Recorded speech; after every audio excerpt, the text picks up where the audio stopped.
Ladies and gentlemen, welcome to the Dylan Holy Experience, your midweek market recap. To be more specific, it is 6 p.m. Pacific Standard Time in California, 9 p.m. Eastern Standard Time for those of you on the East Coast. And we have a jam-packed, action-packed midweek market recap. So let's see what's going on. U.S. stock futures remained relatively flat on Wednesday night after Disney. Have y'all? I'm guessing y'all have seen it, but let's just run it back, baby. Let's just see what's going on here. It's the Disney. Where is it here? Disney. It's that these nuts. Disney. These nuts.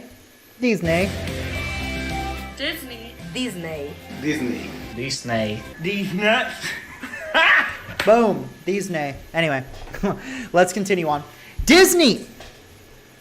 Where is it? There we go. Disney posted its quarterly results, and investors look toward Thursday's producer price index report. Dow Jones Industrial Average futures fell by 6 points or 0.02%. S&P 500 futures rose 0.07%, while NASDAQ 100 futures ticked up 0.02%. Market reactions were relatively muted during Wednesday's main trading session. The tech-heavy NASDAQ composite gained 1.04%. Meanwhile, the S&P 500 inched up 0.45% to $4,137.64. Meanwhile, the Dow Jones Industrial Average ticked down 0.09% to end at $33,531.33. Let's continue on. We had our CPI, the CPI numbers come in today, and let's break down what's going on. So the headline CPI, Consumer Price Index for inflation in April of 2023 was 4.9%. So this is the amalgamation of everything. They threw it all together, did all their weighting averages, and we landed at 4.9%, a 4.9% increase in the cost of living year over year. But it's a little more nuanced than that. Let's see what's going on. So for the price of food, if we're just looking at the entire price of food, the price of food is up 7.7% year over year. That's including food at home and food away from home. So that's your groceries and eating out. If we take a look at a further breakdown within the price of food, the price of eggs are still up 21.4% year over year. Frozen vegetables are up 18.9% year over year. Car insurance is up 15.5%. Crazy. Fats and oils, including peanut butter, up 15.3%. Pet food up 14.6%. Sugar up 13.2%. Bakery products up 12.9%. So the price of food is definitely still more expensive than what they're wanting us to really think about in terms of the CPI numbers. But hey, baby, that's the game. That's the game. If we take a look over at the price of shelter, which is, mortgage, which those are fixed in most cases. So if we're really taking a look more specifically at rent, rent is up 8.8% year over year. So it is most definitely higher than the 4.9% that they're touting. And that's just the thing. I've spoken ad nauseum on the Dylan Holy Experience in the midweek market recap more specifically about how the CPI numbers, they are a little more skewed than than everyone else would like to say. I've come out point blank and just said it, but yeah, those numbers, they are definitely not accurate for a reason, and they're trying to weight stuff like the price of a car higher than the price of food. I don't know how often you guys are buying cars, but I'm buying food every single day versus the price of a car. So that is more important to me, but the price of a car is 33% of the entire CPI. The price of food is only 5% because it's super volatile. We want more stability in the CPI, so food, it's not valued as much as a car. Pretty ridiculous, if you ask me. Continuing on, Disney had their Q2 fiscal year 2023 earnings today. And let's see what's going on with it. Their earnings per share were about in line with expectations, so 93 cents per share adjusted versus the 93 cents expected. Nothing super crazy there. Revenue slightly outperforms $21.82 billion reported versus the $21.78 billion expected. So, hey, slightly beat on revenue. Disney can take what they can get at this point. Because everything else well, their subscriber numbers aren't fantastic. Against the 163.17 million expected, they only had 157.8 million. So they definitely underperformed in terms of the Disney Plus subscription numbers. But if you take a look, and I did some digging here, on my Twitter. Which, by the way, you know what? Do y'all know what time it is? I think it's time for a subtle plug. At Real Dylan Holy over on Twitter. Whenever this stuff breaks, I'm always giving you all that hand-parsed important information. And all of this stuff that I'm covering on the midweek market recap tonight, I cover over on Twitter right when it comes out. So be sure to give me a follow at Real Dylan Holy. And I'm verified. So I'm a reputable source to some people. Not to others, but definitely to some with that check mark. Anyway, if we take a look over at Disney's, we're going to go to the investor relations page just because that is where they have all that information for us. If we take a look over at the investor relations page, let's see our earnings report. Bada boom. Let's get it. Let's load this, guys. Come on. All right.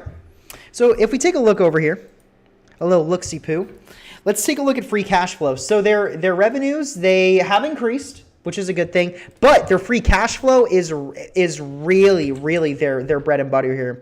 And I think that's mostly because once Bob Iger came back, he started cutting down on unnecessary expenses and more risky investments in terms of their IP. They're cutting all that out. They're going back to their standard bread and butter, major IPs, and they're not really doing any further IP investment. So if we take a look at free cash flow this year, they, and I think this is in the millions. Let me take a look here. Is it million? Yeah, okay, so it's in the millions. So if we take a look, they made, I'm just going to multiply it because I'm not that smart.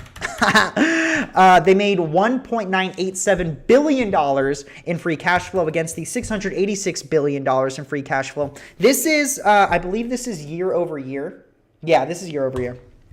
So the year over year cash flow that Disney has started making has increased by 289%, dude. 289% their free cash flow has increased. Good on Disney, man. I mean, Bob Iger is seriously one of the greatest managers of all time. Like, Disney wasn't a sinking ship by any means. They were still highly profitable. But I think a lot of their focus was lost when Bob Chapek took the reins, and once Bob Iger came back, he started whipping them up into shape, and free cash flow is that biggest number there. I mean, they just knocked it out of the park. I think of the entire earnings season, this is probably the best year-over-year increase that we've seen. Probably of any major. I mean, it's easily of any company that I've been following and that I've been doing the earnings reports on at Real Dylan Holy, of course, on Twitter.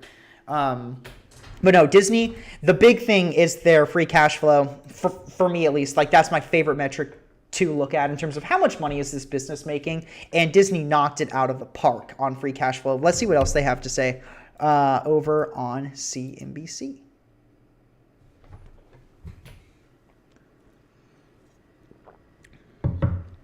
Bada boom, bada bing. Yeah, so revenue for their direct to consumer.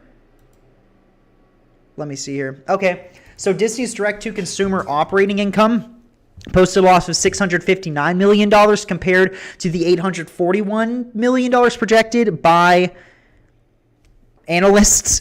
So that's good. They underperformed in terms of losing money, which is solid. The company also saw higher subscription revenue at Disney Plus, where average revenue rose per user by 20% to $7.14 for domestic subscribers. This gain was offset by a 20% fall in revenue for Disney Hotstar, which pushed a global Disney ARPU, global Disney Plus ARPU to just $4.44 lower than the $4.52 projected by the Street accounts. Disney also said that it would add Hulu content to its Disney Plus app, while also announcing it would raise the price of its ad-free streaming service later this year. This is not something that's super crazy or an outlier in terms of these streaming apps, where now they're introducing the ad-free options for a lower amount, and they're boosting up the ad-supported versions with lower amounts, and then they're just raking in with like ad-free stuff. It's just absurd. But yeah, Disney, you know what? They're down 4.79%. I think the big thing was free cash flow. For me, at least, I really like free cash flow. and they did a fantastic job of cutting out unnecessary bloat. And it's not over by any means, but they're definitely pulling down more cash than before. And at this point, we'll take what we can get in terms of Disney stock. I don't own any of it, but I do like Disney, and they're going to start paying a dividend again by the end of the year. And y'all already know on the Dylan Holy Experience, I'm a big fan of dividend investing, so I may get back into it. Who knows? I'll keep y'all posted, of course. Yeah. Speaking of companies that I do own, let's take a look over at Google. They had their I/O event today, so basically their version of WWDC where they're talking about new products, new pieces of software. Let's see what's going on. So first things first, they have announced a new large language model dubbed PaLM 2. Can we take a look here? Actually, you know what? Screw it. We're going to go onto my Twitter account because that is... Oh, nope, not my Twitch. Definitely my Twitter. That's what we're looking for. Because I covered all the most important stuff, which once again, @Real Dylan Holy on Twitter. Come on, baby. Come on, baby. But yeah, let's talk about Google's I/O event. Alphabet announces a new large language model dubbed PaLM 2. The large language model is skilled at math, software development, language translation, reasoning, and natural language generation. More on, Google is planning to bring generative AI to search in a feature dubbed Converse. It's going to be able to synthesize simplified search results from broad, more complex results. So if we take a look here, it's kind of blurry, but what's going on here is you'll put in a search query, So it's like, hey, how do I make pancakes without eggs, for instance? And it's going to give you a little blurb of all of the information synthesized from Google's large language model versus you having to dig through all of these recipes. They'll give you some recipe ideas and they'll give you some instructions with it. I think this will be a good thing. I'm open to it.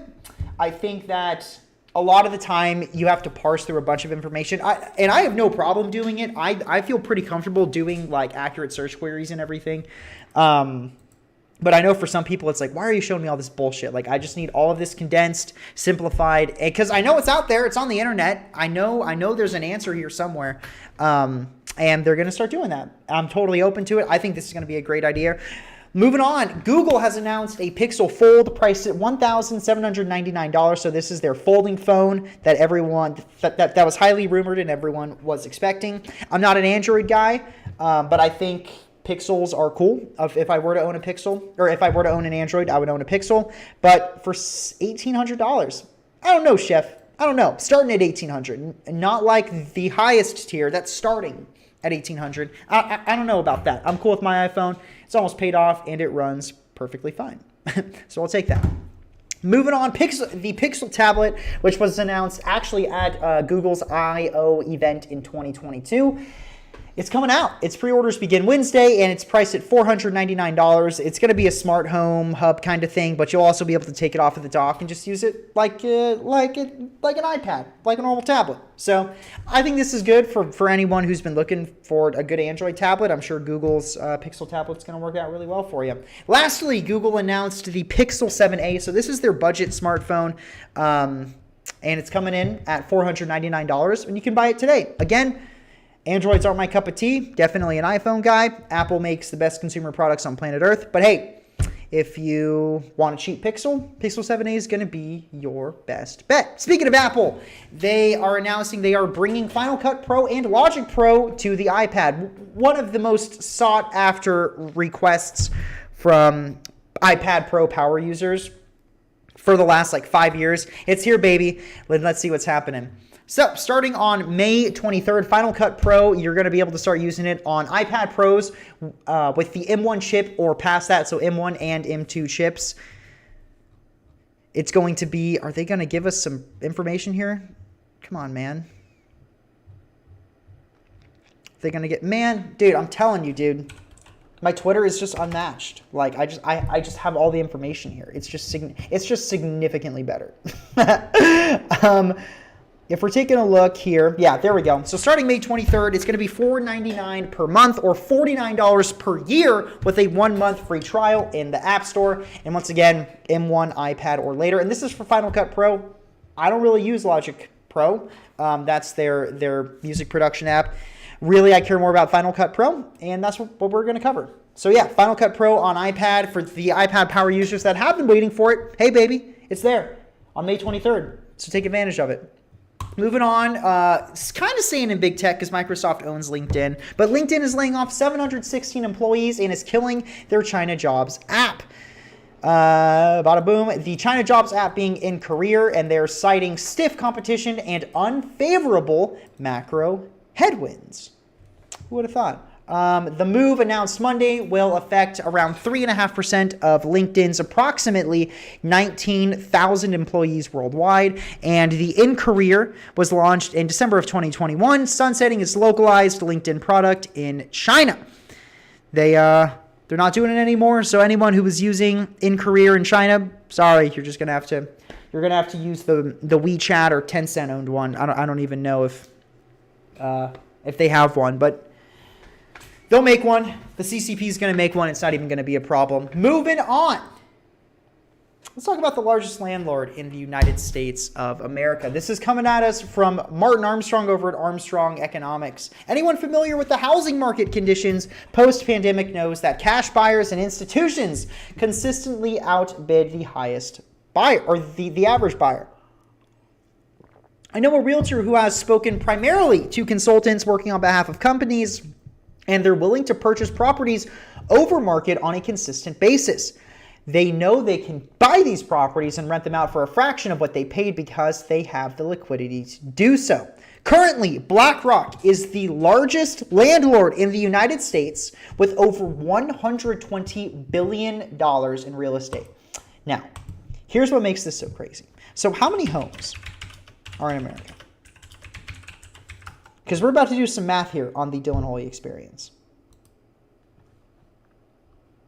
All right. 151.58 million homes in America. Moving on. Let's take a look at the median price of a home sold in America. Because we're about to do some quick maths. Some quick maths here. So, we take 121 billion. That's how much in equity BlackRock owns in homes. 121 billion, and the median price of a home in Q1 of 2023, which was last updated on April 25th. So this is the most recent information, the most accurate information that we're getting from the St. Louis Federal Reserve. Let's divide that 121 billion by 436,800 median price of a home. That means BlackRock owns over 277,000 residential homes in America, renting those sons of bitches out. And I fear that this is going to be a changing sign of the times, and I think that it's only going to get worse. I think that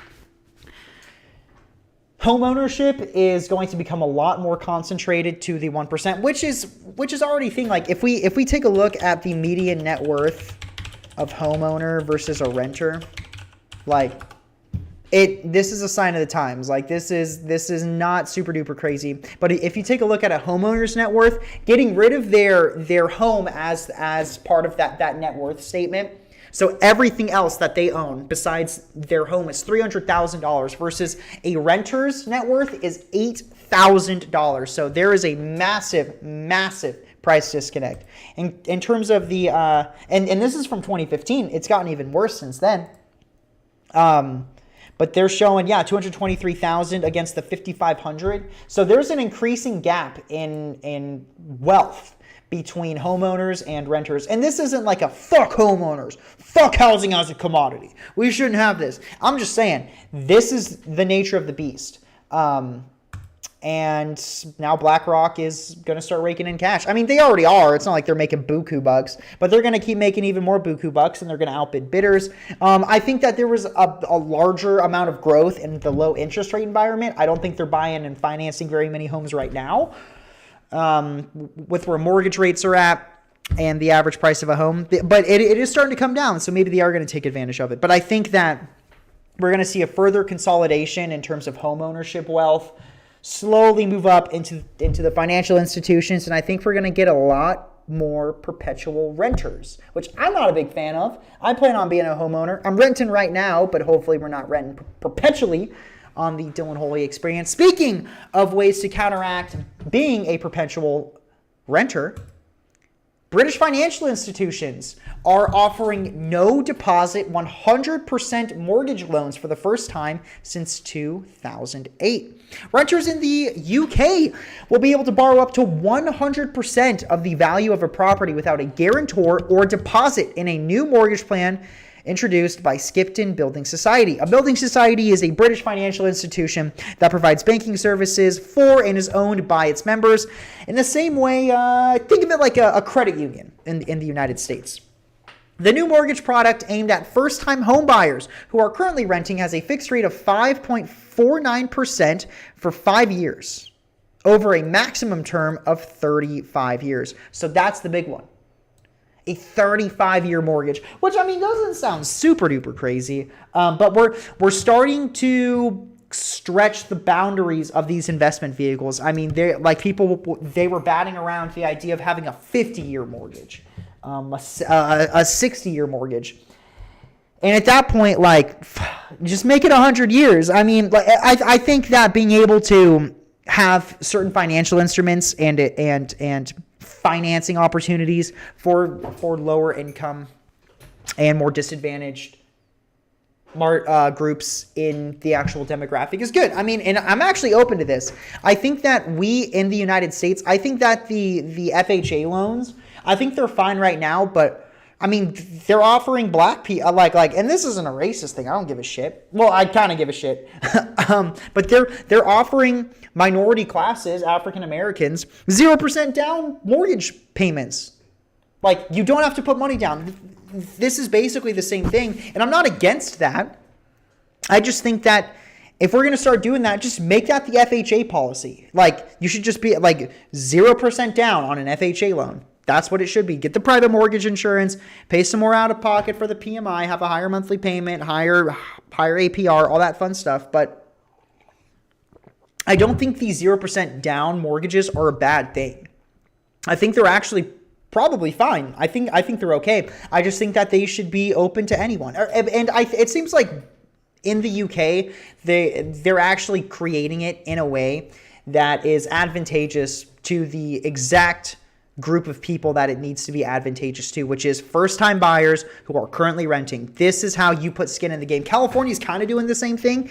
Well, I mean, it's not the same thing in terms of what they're actually doing, but they're making it easier for homeowners to be able to get homes. So California Home Ownership Program.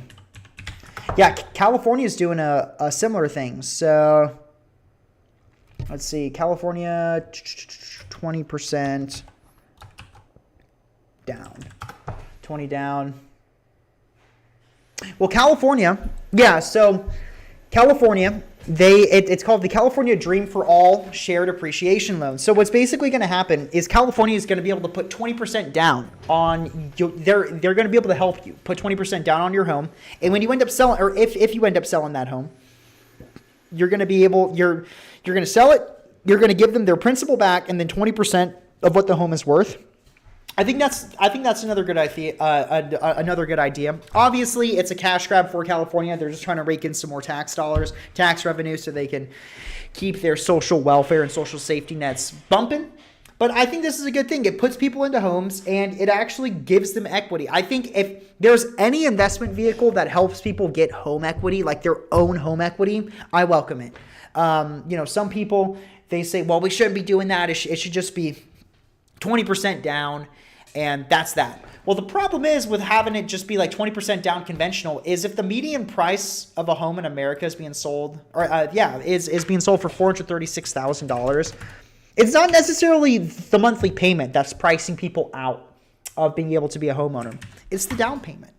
Who's going to be able to scrounge up nearly $90,000 if you're renting just to put a down payment down on a house? That's how they keep you broke. Like, that's the big problem. So if California can spot you the money, put you in the home, and then they basically have a 20% stake in your house. Yeah, it's the state owning your house, but you own the other 80% of it. And then once you get out of that type of loan, you'll just be able to buy another house as normal. And ideally put more down on the house than you were planning on. You have higher equity in your first home, so you can put more than a 20% payment down or down payment down on your second home and not have to get California, to especially the cash. So yeah, I think that what's going on in the UK is a solid thing. Same thing with California. I'm open to it. I'm I'm totally for this kind of stuff. And obviously people say like, well, Dylan, you're a capitalist, aren't you?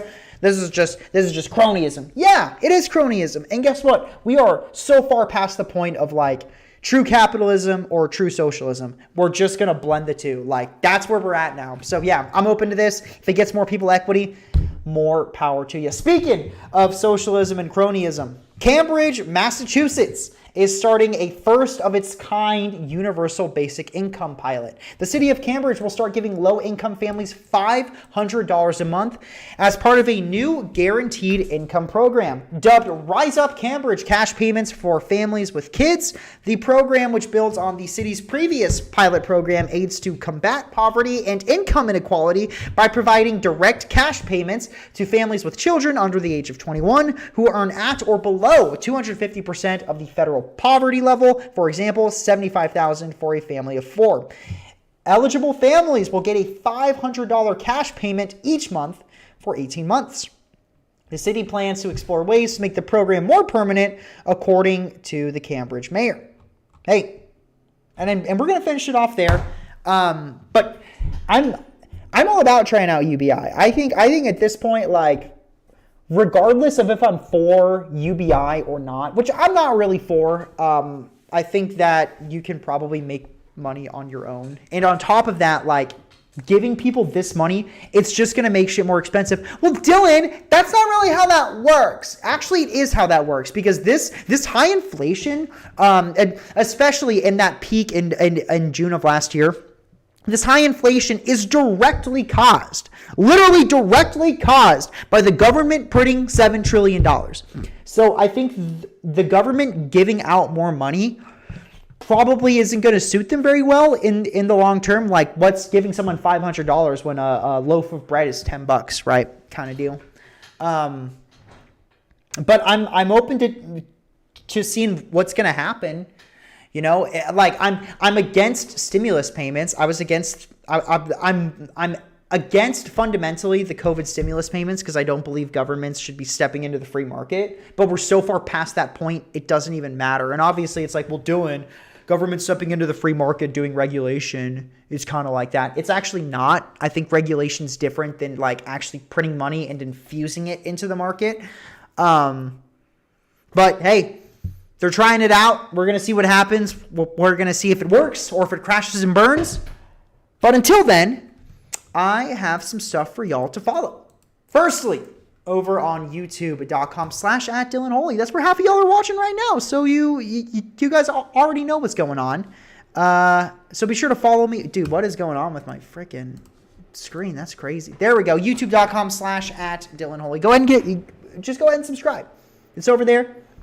Half of y'all are watching right now, but none of y'all are subscribed. So be sure to give me a subscribe over at youtube.com/@DylanHoley. The other half of y'all are watching over on Twitch at twitch.tv/DylanHoley. I want y'all to go ahead and follow me over there. It would be much appreciated. We're really close to getting partnered, and then I can start getting subscriptions and donations from y'all, which would be much appreciated. Lastly, this is the main source of what I post my stuff on, but twitter.com/@RealDylanHoley. I'm giving y'all like a heads up whenever I'm going live, like an hour before I go live. This is like, I always give y'all a heads up, and I'm giving y'all key takeaways for every single day the market is open. And of course, breaking news, earnings reports, important information that y'all need to see, hand parsed, of course, with my bare hands. But there we go. Key takeaways, not key takeaways. Wow, it's been a long day. My brain's a little numb. Midweek market recap, May 10th, 2023. Thank you all so much for watching, and you all have a fantastic rest of your evening.